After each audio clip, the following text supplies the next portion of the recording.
दोस्तों, मैंने पिछले वीडियो में आपको ट्राइंगल्स के टाइप्स के बारे में बताया था। आज मैं आपको कॉन्ग्रुएंट ऑफ ट्राइंगल्स के बारे में बताने वाला हूँ कि कैसे ट्राइंगल कॉन्ग्रुएंट होते हैं। तो ध्यान दीजिए, इसके लिए सबसे इम्पोर्टेंट बात यह है कि ट्राइंगल आपको दो लेने पड़ेंगे। अर्थात जैसे मैंने आपको यहाँ पे एक ट्राइंगल लेके दिखाया, ABC था, ABC, और एक ट्राइंगल मैंने यहाँ पे लिया जिसको बोलते हैं PQR। ये दो मैंने ट्राइंगल ले लिए। तो पहली बात आपको ये समझना है कि कॉन्ग्रुएंट ट्राइंगल में ट्राइंगल एक नहीं होता बल्कि 2 ट्राइंगल्स लेने पड़ते हैं। अब कॉन्ग्रुएंट का मतलब क्या है? असली मीन्स का मतलब होता है कि दोनों ट्राइंगल के सभी पार्ट्स आपस में कैसे हों, इक्वल हों। सभी पार्ट्स मतलब करेस्पॉन्डिंग पार्ट्स। तो एक देखिए नया वर्ड आया, करेस्पॉन्डिंग पार्ट्स। तो आप लोग पहले समझ लें करेस्पॉन्डिंग पार्ट्स क्या होते हैं। करेस्पॉन्डिंग पार्ट्स का मतलब हुआ संगत अंग। संगत अंग होता है इसका मतलब। संगत अंग का मतलब ये होता है जैसे एक ट्राइंगल के 6 पार्ट होते हैं जिसमें कि 3 एंगल्स एंड 3 साइड्स। जैसे देखिए ABC की अगर बात करें तो AB, BC और CA 3 साइड्स हैं इसमें, और angle A, angle B, angle C, ये 3 एंगल्स हैं। तो मतलब 6 पार्ट हैं इसमें। और PQR की अगर बात करें तो इसमें भी देखो 6 पार्ट हैं।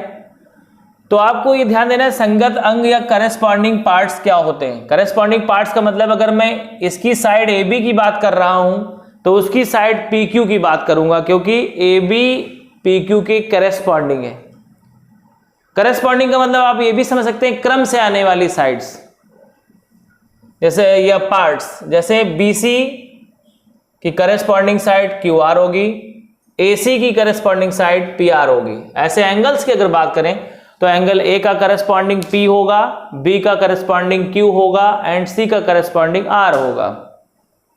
मेरे ख्याल से आपको करस्पॉन्डिंग पार्ट्स की जानकारी हो गई है। आगे आपको मैं बताने वाला हूं कि ट्राइंगल कॉन्ग्रुएंट कैसे होते हैं, और फिर मैं आपको कॉन्ग्रुएंट ट्राइंगल की सारी कंडीशन बताने के साथ साथ मैं आपको ये भी बताऊंगा कि कॉन्ग्रुएंट करने के फायदे क्या मिलते हैं। तो देखिए, जैसे मैंने आपको बताया कि ट्राइंगल के 6 पार्ट होते हैं, तो कॉन्ग्रुएंट करने के लिए कोई 3 पार्ट्स रिक्वायर्ड होते हैं। अगर आपने कोई 3 पार्ट्स रिक्वायर्ड कर दिया, इक्वल कर दिया, एक ट्राइंगल के कोई 3 पार्ट्स दूसरे ट्राइंगल के किन्हीं करेस्पॉन्डिंग पार्ट्स के अगर आप इक्वल कर देते हैं तो दोनों ट्राइंगल कॉन्ग्रुएंट हो जाते हैं। अब कॉन्ग्रुएंट करने की कितने प्रोसेस होते हैं वो मैं आपको बताने जा रहा हूं, जरा ध्यान दें। तो पहला प्रोसेस होता है S, यहां पे ध्यान देते हैं, S SS का मतलब हुआ कि SS कॉन्ग्रुएंसी तभी लगती है यदि AB इक्वल आपको PQ दिया हो। याद रखें करेस्पॉन्डिंग पार्ट्स इक्वल होते हैं, ये ध्यान देना है आपको। अगर आपने इसकी पहली साइड AB ले रखी है तो आपको इसकी भी पहली साइड PQ लेनी पड़ेगी। तो AB is equal to PQ हो जाएगा, और BC इज इक्वल टू अगर QR आपको गिवन है, मतलब AB is equal to PQ given था और BC is equal to QR given था, और इसके साथ साथ AC is equal to PR अगर गिवन है, अगर ये all 3 sides are equal to all these 3 sides corresponding side, then both triangles will be congruent। तो ट्राइंगल ABC अब आपका ये कॉन्ग्रुएंट हो जाएगा ट्राइंगल PQR के। आपको साइड में एक बात लिखनी पड़ेगी, बाई SSS कॉन्ग्रुएंसी, या क्राइटेरिया लिख सकते हो। तो बाई SSS कॉन्ग्रुएंसी से दोनों ट्राइंगल कॉन्ग्रुएंट हो गए। पहला टाइप मैंने बताया था। अब देखिए इसमें फायदा क्या मिलता है। आपने देखा कॉन्ग्रुएंट करने का सिस्टम क्या है कि कोई 3 पार्ट्स ट्राइंगल के दूसरे ट्राइंगल के करस्पॉन्डिंग पार्ट्स के इक्वल कर देते हैं, दोनों ट्राइंगल कॉन्ग्रुएंट हो जाते हैं। तो इनके फायदे क्या हैं वो आपको समझना है। कॉन्ग्रुएंट करने का ये फायदा मिलता है कि जैसे ही ये आपको कॉन्ग्रुएंट का निशान मिल जाता है तो इसको आप एक लाइसेंस समझते हैं, एक लाइसेंस की तरह यूज करते हैं। मतलब जैसे ही आपको एक लाइसेंस मिल गया, आप क्या कर सकते हैं। ये लाइसेंस काहे का होता है? ये लाइसेंस इस चीज का होता है कि जो पार्ट्स आपको बराबर नहीं दिए थे, आपको पहले ये इसके इक्वल दिया था, ये इसके इक्वल दिया था, और ये चीज आपको इसके इक्वल दी थी। अब अगर मान लो ये इसमें जो ट्राइंगल में ये तीनों पार्ट दिए थे, इसके अलावा क्या क्या नहीं दिया था, आपको एंगल्स की जानकारी नहीं थी, आप चाहें तो एंगल ए को एंगल पी के बराबर कर सकते हैं, बस आपको क्या जरूरत पड़ेगी, बाई CP/CT लिखने की जरूरत है। जैसे ही आप ए बराबर पी लिखते हैं, आपको साइड में बाई CP/CT लिखना पड़ेगा। अब क्वेश्चन आया कि सर CP/CT क्या होता है, भैया आपको बता रहा हूं, पहले आप और देखो क्या कर सकते हो। इसमें angle B is equal to angle Q कर सकते हो, इसमें भी आपको सेम लैंग्वेज लिखनी पड़ेगी, और angle C is equal to angle R लिख सकते हो, इसमें भी वही भाषा आपको लिखनी पड़ेगी। तो ये आपके फायदे हैं, ये आपको बेनिफिट्स मिलते हैं इसमें। अगर आप दो ट्राइंगल्स को कॉन्ग्रुएंट कर लेते हैं तो ये आपको बेनिफिट मिलता है कि अगर आप और जो बचे हुए पार्ट्स हैं उनको भी आपस में करस्पॉन्डिंग पार्ट्स को इक्वल किया जा सकता है। अब क्वेश्चन है कि सर करस्पॉन्डिंग CP/CT क्या होता है। तो देखिए CP/CT का फुल फॉर्म देख लीजिए, CP/CT को बोलते हैं corresponding parts of congruent triangle are equal. मतलब दो ट्राइंगल अगर कॉन्ग्रुएंट हैं तो उनके करस्पॉन्डिंग पार्ट्स जो होते हैं वो इक्वल होते हैं। तो CP/CT का फुल फॉर्म है corresponding parts of congruent triangle are equal. तो मेरे ख्याल से ये बात आपके समझ में आ गई होगी। तो बेटा ये जो कंडीशन आपको मैंने बताई, ये S कॉन्ग्रुएंसी है, जैसा कि मैंने आपको साइड में दिखाया है। जैसे कॉन्ग्रुएंट ट्राइंगल होते हैं तो हमें क्या मिलता है, एक लाइसेंस मिल जाता है, ये साइन हमें दोनों ट्राइंगल के बीच में मिल जाता है। जैसे ही ये साइन हमको मिलता है, इस साइन को मिलते ही हमें ये बात पता चल जाती है कि हमें करस्पॉन्डिंग पार्ट्स अगर बराबर करने हो, जो बराबर नहीं दिए तो वो भी कर सकते हैं। तो उस तरह से हम आसानी से ये चीजें बराबर कर सकते हैं। तो ये पहला टाइप हो गया। अब बेटा दूसरी टाइप आती है इसी में कॉन्ग्रुएंसी की, वो होती है SAS। अब जरा गौर से देखें SAS कंडीशन क्या होती है।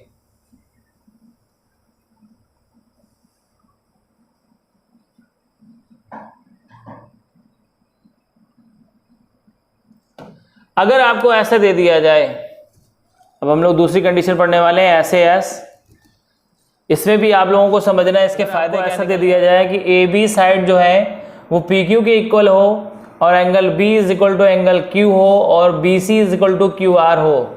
तो ऐसी कंडीशन में जैसे आपको ये दिया गया AB is equal to PQ given हो, और angle B is equal to angle Q given हो, और BC is equal to side QR given हो। इस तरह से अगर गिवन होगी तो आप देख रहे हो यहाँ पे ये पहले आपको साइड मिली, फिर एंगल मिला, फिर साइड मिली। तो आप यहाँ पे लिख सकते हो triangle ABC congruent triangle PQR, ऐसे लिख सकते हो। बस साइड में आपको लिखना पड़ेगा बाई SAS कॉन्ग्रुएंसी। ये चीज लिखते समय आपको बेटा ध्यान देना है, कोई एक तरफ देख लिया करो, ये चाहे इस तरफ देख लो इक्वल के, चाहे उस तरफ देख लो। यहाँ पे आप देख रहे हो AS आपको साइड मिली, फिर एंगल मिला, फिर साइड मिली, तो SAS कॉन्ग्रुएंसी हो गई है। तो SAS कॉन्ग्रुएंसी से दोनों कॉन्ग्रुएंट हो गए। जैसे ये साइन हमको मिलता है, हमने बार बार आपको क्लियर किया है कि ये साइन मिलते ही हमको एक प्रकार का लाइसेंस जैसा मिल जाता है, जिसकी सहायता से हम क्या करते हैं, दोनों ट्राइंगल के जो बचे हुए करस्पॉन्डिंग पार्ट्स हैं उनको भी इक्वल कर सकते हैं। तो वो हमारे बेनिफिट्स होते हैं। यहाँ पे मैं लिख रहा हूँ, इसमें बेनिफिट्स आपको क्या मिलते हैं वो आपको समझना है। तो देखिए जरा, इसमें आपको AB PQ दिया था इक्वल में, और BC QR भी दिया था, B और Q भी दिया था, 3 पार्ट दिए थे। अब इसमें बचे हुए जो 3 पार्ट हैं उनको हम इक्वल करने जा रहे हैं। तो हम दिखा सकते हैं angle A is equal to angle P, और क्या लिखेंगे, बाई, यहाँ पे आपको CP/CT लिखना पड़ेगा, जैसा कि मैं CP/CT का फुल फॉर्म बता चुका हूँ। Corresponding parts of congruent triangle are equal, that's why we are going to do so. अब आगे देखते हैं। इसके बाद हम दिखा सकते हैं कि AC is equal to PR। Same भाषा यहाँ पे भी लैंग्वेज लिखनी है, तो इसलिए हम ऐसे लिख देंगे। और देखिए angle C is equal to angle R भी दिखा सकते हैं। तो ये हमें बेनिफिट्स मिलते हैं, अर्थात दो ट्राइंगल को कॉन्ग्रुएंट करने के बाद उनके बचे हुए पार्ट्स को हम करस्पॉन्डिंग पार्ट्स को इक्वल कर सकते हैं। यही हमें एक फायदा मिलता है इसमें कि कॉन्ग्रुएंट करने के बाद। तो ये देखिए दूसरा टाइप हो गया आपका बेटा SAS कंडीशन। तीसरी कंडीशन होती है ASA। थोड़ा सा एक बात मैं तुम्हें बताना चाहता हूं कि बेटा आपको ये ध्यान रखना है, जब SAS कंडीशन लगेगी तो आपको ये चीज ध्यान देना है कि आपकी जो साइड है, साइड के तुरंत बाद उसका एंगल आना चाहिए। दोनों देखिए, ध्यान दीजिए, यहाँ पे ये पहली साइड, ये दूसरी साइड, दोनों के बीच का एंगल लिया जाता है। आप ऐसा नहीं कर सकते कि ऐसे एस लेना है तो आप ऐसे नहीं दिखा सकते कि आप यहाँ पे क्या करें, A B is equal to दिखा दें पी क्यू और angle B is equal to angle Q दिखा दें और इसके बाद आप करें जाके A C is equal to P R. ऐसा आप नहीं दिखा सकते। क्यों नहीं दिखा सकते? क्योंकि आपको ध्यान देना है कि दोनों साइड और उनके बीच का एंगल इक्वल होना चाहिए। जहां पे भी एंगल बने तो उसकी दोनों साइड अगल बगल जो उस एंगल को बना रही हो वही साइडें लेनी चाहिए। तो आप इस तरह से नहीं ले सकते कि ए बी बराबर equal to P Q and angle B is equal to Q and A C is equal to P R. ये आपका गलत होगा, ये ऐसे एस कंडीशन नहीं है, ये ध्यान रखें। ऐसे एस कंडीशन लेने में ये ध्यान देना है कि साइड दोनों साइड के बीच में जो एंगल है वही एंगल हमको लेना है और दोनों साइड एडजेसेंट होनी चाहिए आपस में, इस तरह से।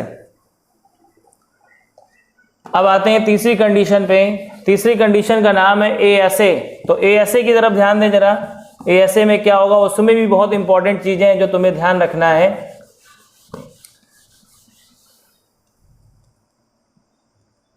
देखिए ए एस ए में आप देख रहे हो कि ए एस ए में पहले एंगल दिया है, फिर साइड दिया है, फिर एंगल दिया है।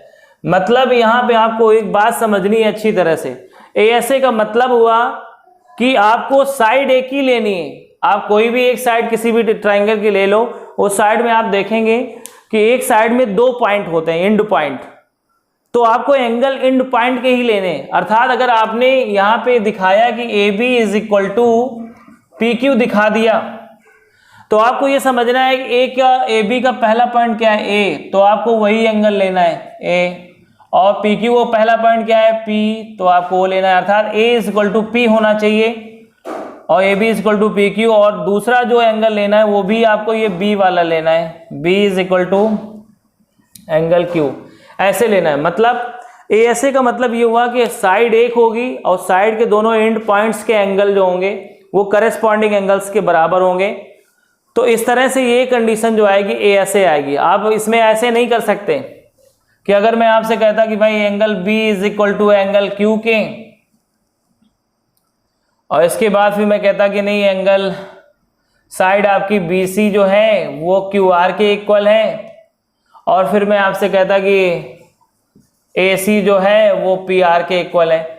तो ऐसा पॉसिबल नहीं। आपको ध्यान देना है कि जो साइड, सॉरी इसमें एंगल गलत ले लिया, साइड नहीं ले लिया मैंने, इसमें एंगल लेना चाहिए था। तो अगर मैं यहाँ पे लेता angle P is equal to angle A is equal to angle P ले लेता इस जगह पे, तो ये बिल्कुल गलत है। क्योंकि आपको ध्यान देना है जो साइड लेनी है उसी के पॉइंट्स के एंगल लेने।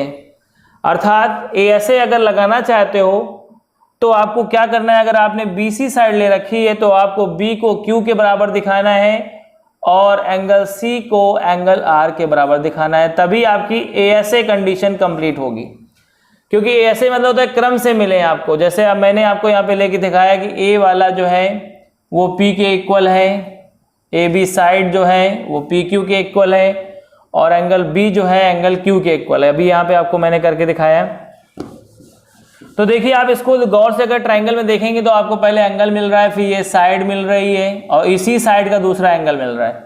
मतलब एक साइड होगी उसके दोनों एंड पॉइंट्स के एंगल दूसरे ट्रायंगल में भी उसी तरह लेंगे। इस तरह कंडीशन आएगी, ट्रायंगल ABC कॉन्ग्रुएंट हो जाएंगे ट्रायंगल PQR के। कंडीशन लगेगी बाई ASA कॉन्ग्रुएंसी। जैसे ट्रायंगल कॉन्ग्रुएंट हो गए, इसके हम बेनिफिट्स लिख सकते हैं कि हमें फायदे क्या मिलते हैं। जो बेनिफिट्स हैं वो आप समझे। बेनिफिट्स हमें फायदे ये मिलते हैं कि जो जैसे ही कॉन्ग्रुएंसी का साइन हमें मिलता है वैसे ही हमको एक लाइसेंस मिल जाता है। उस लाइसेंस का इस्तेमाल क्या होता है कि ट्रायंगल के जो करेस्पॉन्डिंग पार्ट्स हैं उनको हम बड़ी आसानी से इक्वल कर सकते हैं जो इक्वल नहीं दिए गए। अर्थात हम यहाँ पे दिखा सकते हैं कि BC is equal to QR, बस आपको साइड में लिखना है बाई CPCT, इस तरह लिखना है। और ऐसे दिखा सकते हैं AC is equal to PR और लिख सकते हैं बाई CPCT। ऐसे दिखा सकते हैं angle C is equal to angle R, इसमें भी आपको वही लैंग्वेज लिखनी बाई CPCT।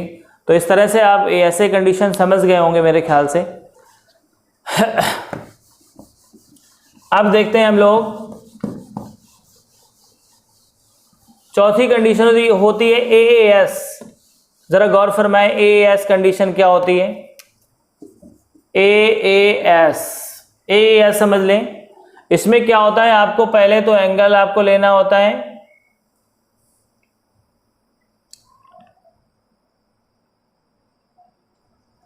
आपने एंगल ले लिया, angle A is equal to angle P आपको गिवन था। फिर इसके बाद आपने angle B is equal to angle Q ले लिया। इसके बाद आपने ले ली BC is equal to QR। तो देखिए अगर आप क्रम से चलें तो आपको मिल रहा है एंगल फिर साइड, तो इसलिए इस कॉन्ग्रुएंसी का नाम हो गया कि भाई ट्राइंगल ABC कॉन्ग्रुएंट हो गए PQR, ABC और PQR आपस में कॉन्ग्रुएंट हो गए।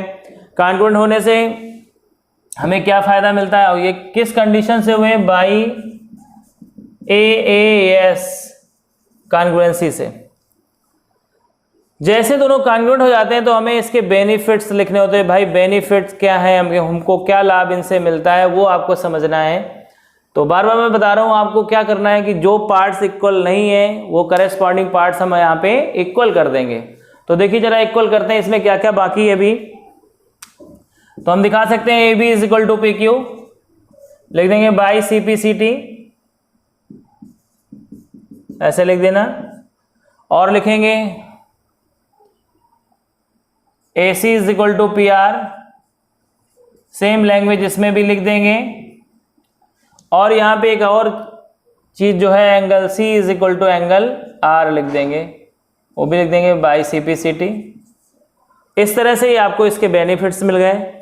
तो मैंने देखिए आपको 4 कंडीशन अभी बताई हैं, पांचवी कंडीशन भी है इसमें जो कि राइट एंगल ट्राइंगल में लगती है, उसको भी आप समझ लें।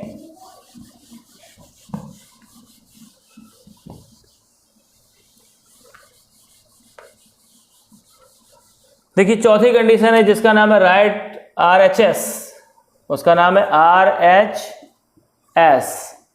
RHS का मतलब समझ ले, ट्राइंगल राइट एंगल ट्राइंगल होगा। R फॉर राइट एंगल है, ABC नाम का जो ट्राइंगल था वो राइट एंगल था, 90 का बन रहा था B पे।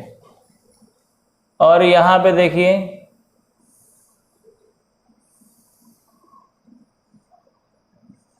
इस तरीके से ABC और PQR 2 ट्राइंगल है यहाँ पे, दोनों राइट एंगल ट्राइंगल हैं। अगर आपको ऐसा दिया हो ये दोनों राइट एंगल हो दोनों में, और ये जो साइड है इसके इक्वल हो हाइपोटेनस वाली, और फिर इसके बाद कोई भी साइड चाहे ये वाली हो इसके इक्वल, चाहे ये वाली हो इसके इक्वल। अर्थात अगर ऐसे दिया होता angle B is equal to angle Q और लिखा होता ईच 90, मतलब 90 आपको गिवन होता, और AC is equal to PR दिया होता, और इसके बाद या तो आपको BC is equal to QR given होता, या फिर या की जगह और भी लिख सकते हो या भी लिख सकते हो, या फिर AB is equal to PQ में से कोई एक चीज दी होती यहां पे। तो यहां कॉन्ग्रुएंसी लगती बाई RHS की कंडीशन लगा के triangle ABC congruent triangle PQR हो जाता। आप यहां पे देख रहे हो कि right R for right angle, H for hypotenuse, S for any side. तो इस तरह से आप बड़ी आसानी से कॉन्ग्रुएंट का साइन ले आते बीच में। और जैसा कि हर ट्राइंगल में हम लोग करते थे कि इसके बेनिफिट्स लिखते थे, तो आप इसमें इसके बेनिफिट्स खुद लिख सकते हो। बेनिफिट्स ये यही है कि जो आपको गिवन है, इसके अलावा जो भी चीज़ नहीं गिवन थी वो भी हम बाई CPCT लिख करके साइड में उसको इक्वल कर सकते हैं। तो इस तरह से बच्चों मैंने इस वीडियो लेक्चर में आपको कॉन्ग्रुएंसी के बारे में बताया है, कॉन्ग्रुएंट ट्राइंगल्स के बारे में बताया है। और आगे जो आपकी एक्सरसाइज है 7.1 मैं आपको नेक्स्ट वीडियो में बताऊंगा। तब तक के लिए bye bye, have a nice time.